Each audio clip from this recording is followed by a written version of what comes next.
ఆయనకు కృతజ్ఞతాస్తుతులు చెల్లించుడి. కీర్తనలు 118:29.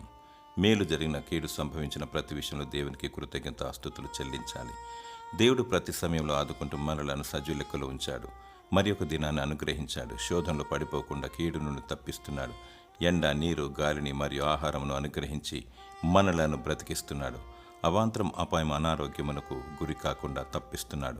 ప్రభు అయిన యేసుక్రీస్తు నామానికి మహిమ కలుగునుగాక. వీటన్నిటికంటే ప్రాముఖ్యముగా ఆత్మీయ జీవాహారమును దయచేయుచున్నాడు. ఆత్మీయంగా జీవింపజేయుచున్నాడు. ఆత్మతో అభిషేకించి జీవబాటలు నడిపిస్తున్నాడు. దేవుడు చేసిన ప్రతి మేలుకై దేవుని స్తుతించు. ఆత్మతో సత్యంతో ఆరాధించు. ప్రభు అయిన యేసుక్రీస్తు దేవుడు. ఆయన ఆరాధనకు యోగ్యుడు. ఆయన ఉన్నవాడు, అనువాడు, మొదటివాడు, కడపటివాడు, సర్వయుగములకు రాజై ఉన్నాడు.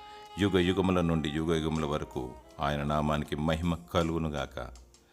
దేవుడు నీకు నిత్య జీవం దయచేయునుగాక. ఆమేన్.